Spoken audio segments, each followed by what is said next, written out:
Hello, everyone. Good afternoon, and welcome to another live episode of Grammar Live with me, Alexander. I want to believe that your week has been fruitful and that you are doing your best in order to improve your fluency of the English language. Sorry for coming your way a bit late due to technical difficulties.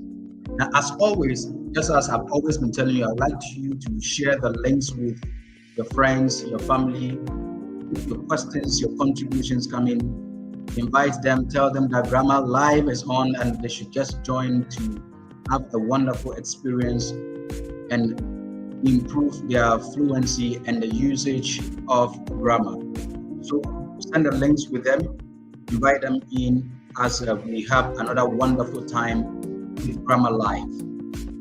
So just as a way of recap, I would like to take you through what we did last week. So last week we talked about the past perfect continuous. We talked about the past perfect continuous. Past perfect continuous. So what is it? Let's say we say the past perfect continuous tense represents an ongoing action started and continued for some time in the past. That is what we say about the past perfect continuous. We say it's a tense that represents an ongoing action started and continued for some time in the past. It started and continued for some time in the past. That is the past perfect continuous tense. Now, we say we use it to describe a past action. We use the past perfect continuous tense to describe a past action already started and continued up to another action or time in the past. So in describing an action that has already started and continued up to another action or time in the past, in describing such actions, we use the past perfect tense. We use the past perfect tense. Again, we say we use the past perfect tense to express the duration before something in the past. The duration before something in the past. The duration before something in the past, we use the past perfect tense to describe it. The duration before something in the past. We use the past perfect tense. Again, we said we use the past perfect tense to describe the cause of something in the past. In describing the cause of something in the past, we use the past perfect tense. We use the past perfect tense. So, for example, he was tired because he had been jogging. So, we are describing the cause of his tiredness. So, in doing so, we use the past perfect tense. And finally, we say we use the past perfect tense in reported speech. We use the past perfect tense in reported speech. We use it in reported speech. So, for example, they said it had been raining. They said it had been raining. So, that is a reported speech. saying something that someone said, reported speech, we use the past perfect tense, the past perfect continuous tense. Sorry. How do we form the past perfect continuous tense? Now remember that we say in everything there are three forms: positive, negative, and question forms. So in forming the positive, we use a subject plus had plus been plus the verb ending ing.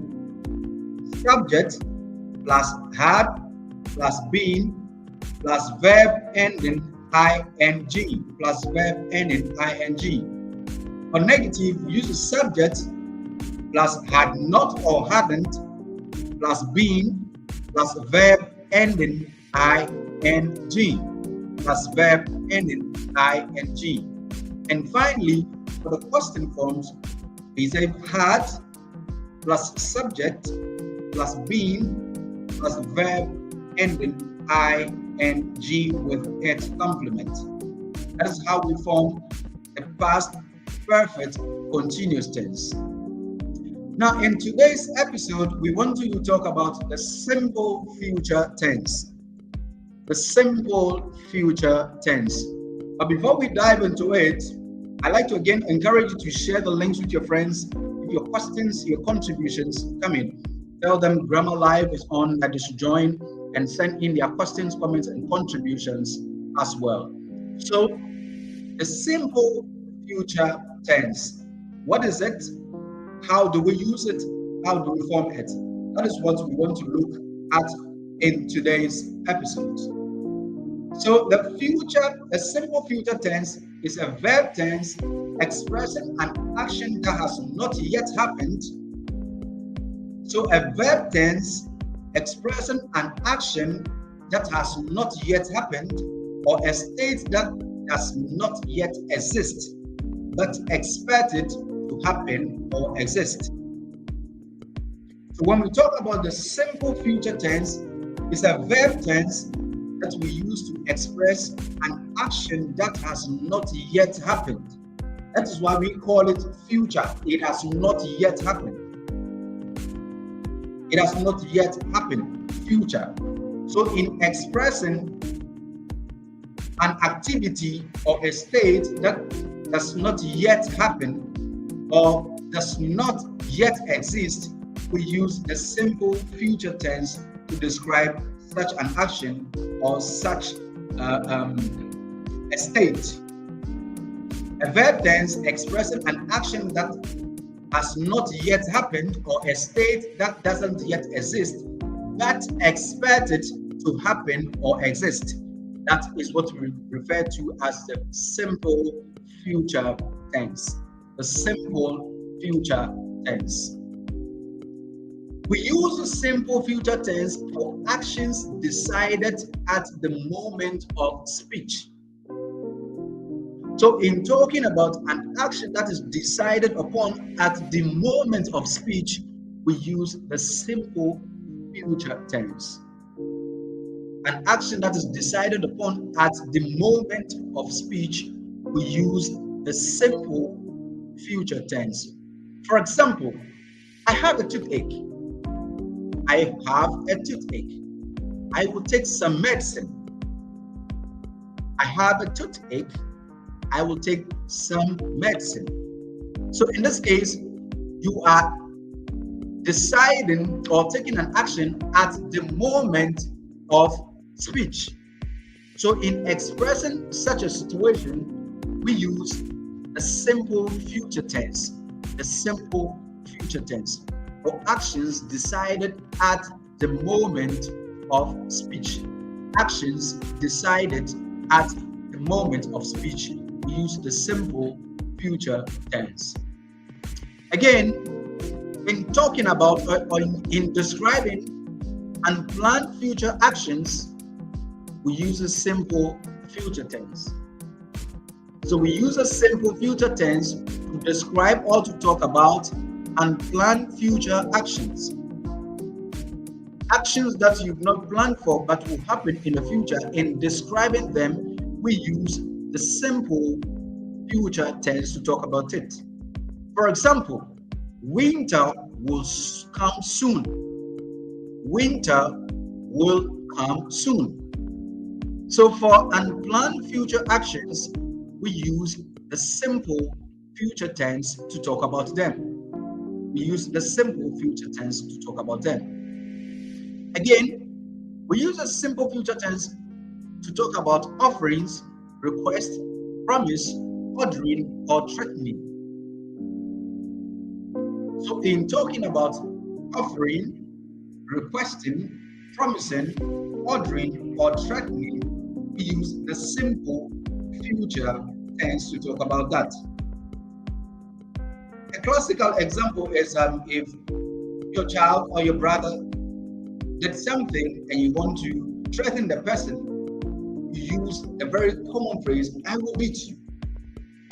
I will beat you. So in giving offering or requesting, promising, ordering, or threatening, we use the simple future tense to talk about it. For example, I'm afraid we will get wet. I'm afraid we will get wet.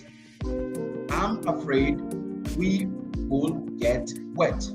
For offerings, request, promising, ordering, and threatening, we use the simple future tense.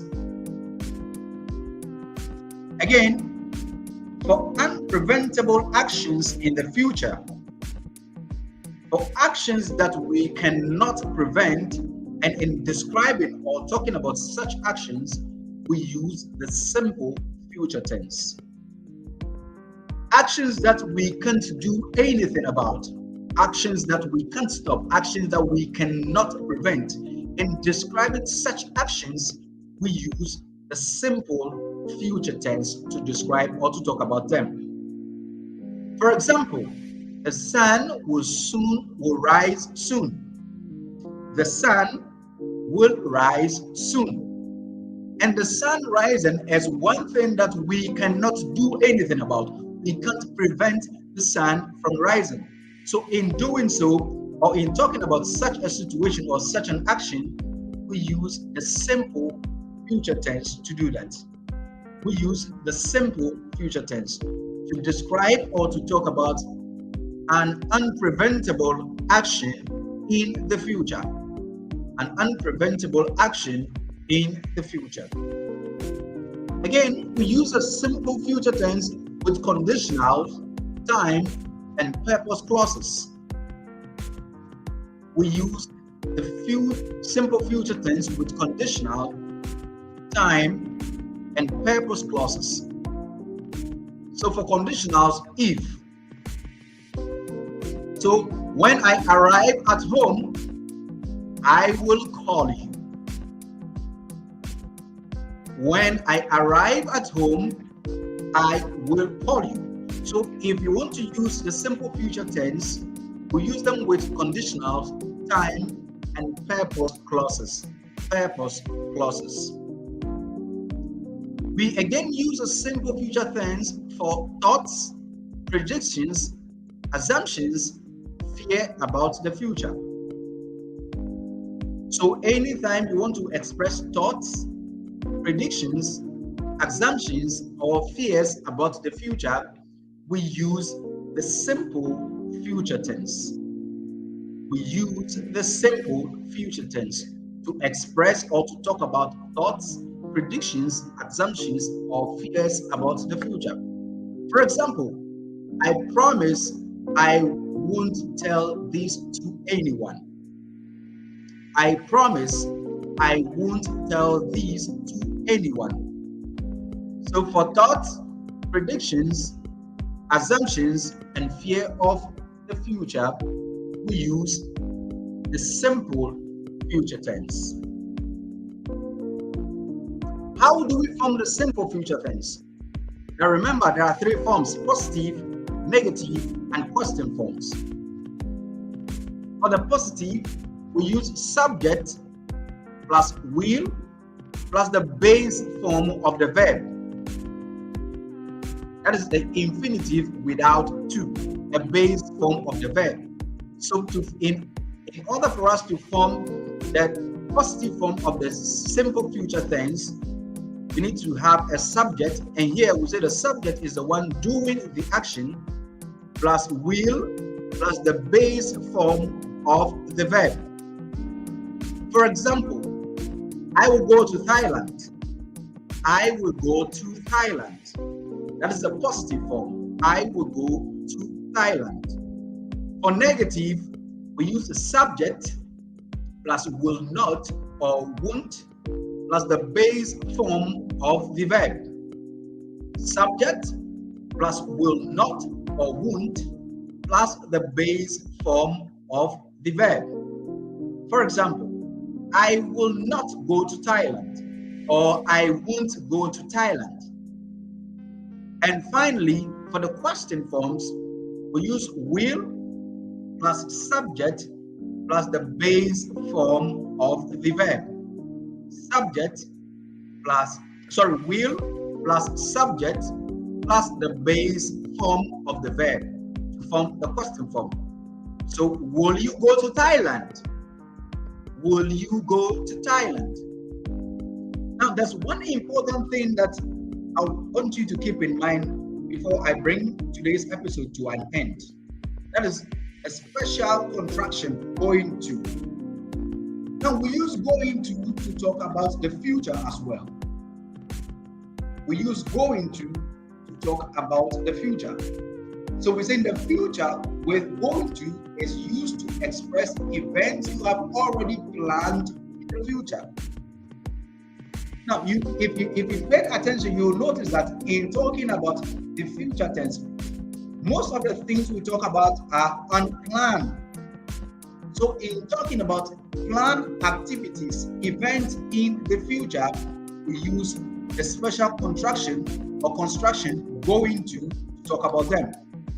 So for going to is used to express events you have already planned in the future and your intentions for the future. Events you have planned for the future and your intentions for the future. In talking about that, we use the special construction going to. The special construction going to.